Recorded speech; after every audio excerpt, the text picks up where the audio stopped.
मिस्र या अब कह लें तो इजिप्ट, जहाँ की पहचान के लिए आपको बड़ी बड़ी पिरामिड्स तो याद ही होंगे। और अगर आपने बचपन में जीके की किताब देखी होगी तो आपको अच्छे से याद होगा कि मिस्र में ही दुनिया की सबसे लंबी नदी नील नदी बहती है। लेकिन मिस्र हमेशा से ही अपने पिरामिड्स को लेकर पूरी दुनिया में आश्चर्य का केंद्र रहा है। पिरामिड जिसमें मरने वाले राजाओं को एक शानदार से ताबूत में उनकी मम्मी बनाकर रख देते थे और उसके बाद उन्हें एक कमरे में बंद कर देते थे। पिरामिड के उसी कमरे में राजाओं के साथ उसके सारे खजानों को भी बंद करके रख दिया जाता था। खैर, ये दुनिया का अजूबा कैसे बना, इस पर एक वीडियो हमारे चैनल पर पहले से बना हुआ है, आप वहां देख सकते हैं। लेकिन आज जो हम बात करने जा रहे हैं वो है पोस्ट पिरामिड पर, यानी पिरामिड के बाद मिस्र में राजाओं को कैसे और कहां दफनाया जाता था। तो आइए शुरू करते हैं आज का ये इंटरेस्टिंग वीडियो और खोजते हैं कि कैसे मिला 3000 साल पुराना खजाना। आप इन सूखे पत्थरों की घाटी को गौर से देखिए, क्योंकि ये कोई आम घाटी नहीं है, बल्कि ये लाइम पत्थरों से बनी एक ऐसी घाटी है जो पिरामिड के भर जाने के बाद मिस्र के शाही लोगों को दफन करने के लिए चुनी गई थी। इसलिए आज इसे किंग्स वैली भी कहते हैं। तो आपको इतना तो पता चल ही गया होगा कि इसे किंग्स वैली क्यों कहते हैं। असल में हुआ यूं, जब पिरामिड पूरी तरह फुल हो चुका था तो वहाँ के लोगों ने इसी लाइम पत्थरों वाली घाटी को चुना, जिसमें मरने वाले सभी राजाओं को अलग अलग कमरे में उनके ताबूतों और खजानों के साथ बंद कर दिया जाता था। कई राजा तो खुद मौत से पहले ये तय कर लेते थे कि उन्हें कहाँ पर मम्मी बनकर दफन होना है। इसके लिए वो अपना चेम्बर, अपना गोल्डन कॉफिन और गोल्डन मास्क पहले से ही तैयार करवा लेते थे। अगर पिछले 200 साल की बात देखें तो यहाँ से करीब 60 टॉम्ब खोजे जा चुके हैं, लेकिन इन सारे टॉम्ब में से ज्यादातर चेम्बर खाली ही मिलते थे और कुछ में कभी कभी मम्मी मिल जाती थी। इस पर एक्सपर्ट्स की राय ये थी कि हर दौर में सबको पता था कि यहाँ पर राजा अपने शाही खजाने के साथ दफन है, इसीलिए लुटेरों ने धीरे धीरे करके सारे टॉम्ब से खजाने को लूट कर उन्हें छोड़ दिया था। इसीलिए उन टॉम्ब से कुछ भी नहीं मिल रहा था।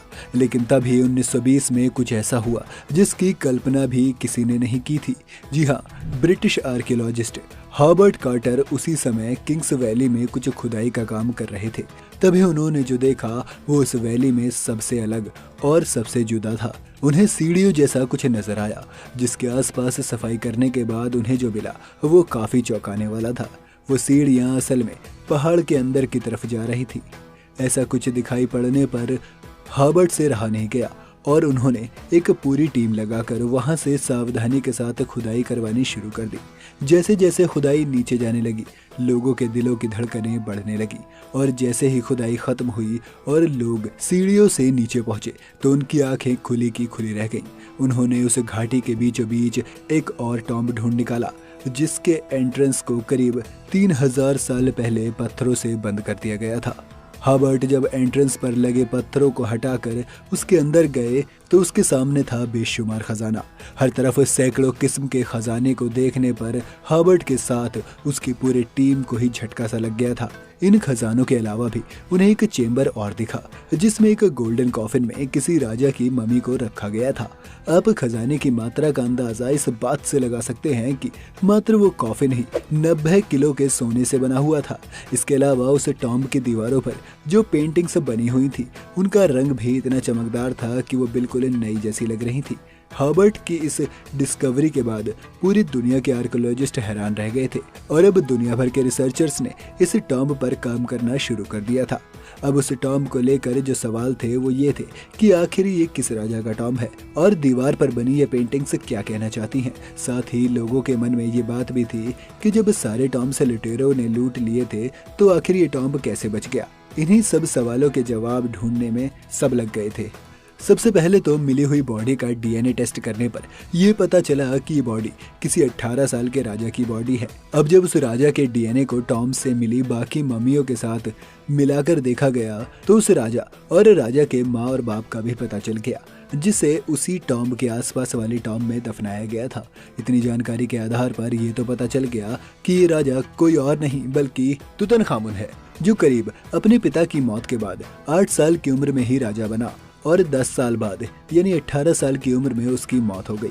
इतनी जानकारी के बाद एक नई आर्कियोलॉजिस्ट ने काफी सालों बाद फिर से इस टॉम्ब पर आगे की रिसर्च करनी शुरू की। जब उसने दीवारों पर बने पेंटिंग्स की तस्वीरों को एक सॉफ्टवेयर में डाला तो उन्हें उस राजा के बारे में लगभग सारी जानकारी मिल गई थी, और ये भी कि टॉम्ब बहुत जल्दबाजी में बनाया गया था क्योंकि अभी भी ब्रश के निशान उन दीवारों पर मौजूद थे।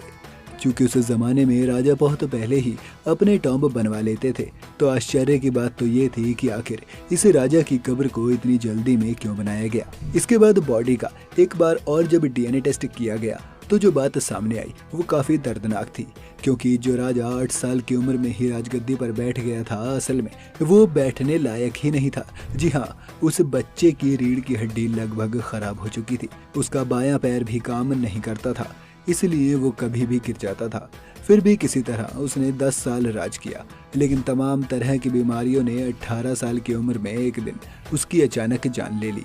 राजा की अचानक मौत के कारण ही उसकी टॉम्ब को इतनी जल्दी बनाया गया था और उसी टॉम्ब में उसे दफन किया गया। लेकिन जो सबसे अहम सवाल था वो ये था कि आखिर ये टॉम्ब लुटेरों की नज़र से बच कैसे गया। तो इसका जवाब भी अभी मिलता है। उसमें ये कहा जाता है कि ये टॉम्ब चूंकि पहाड़ के बहुत अंदर बना था और साथ ही इसके दरवाजे पर किन्हीं कारणों से इतने ज्यादा बड़े बड़े पत्थर इकट्ठा हो गए थे कि उसे देखकर ये बिल्कुल नहीं कहा जा सकता था कि यहाँ पर कोई टॉम्ब भी होगा, क्योंकि बाकी के टॉम्ब के दरवाजे दिख जाते थे। शायद इसीलिए ये लुटेरों की नजरों से बचा रह गया। लेकिन आज ये 3000 साल पुराना बेशकीमती मिस्र का खजाना खोज निकाला गया है। तो दोस्तों, ये थी उस खजाने के मिलने और उसे ढूंढने वाले की कहानी, जिसे हमने आपके लिए खास तौर पर इस वीडियो के जरिए दिखाने की कोशिश की है। आपको ये वीडियो कैसी लगी हमें कमेंट करके जरूर बताएं। अगर आज की वीडियो आपको पसंद आई हो तो इसे लाइक और शेयर कर लीजिए, साथ ही हमारे चैनल को भी सब्सक्राइब कर लीजिए।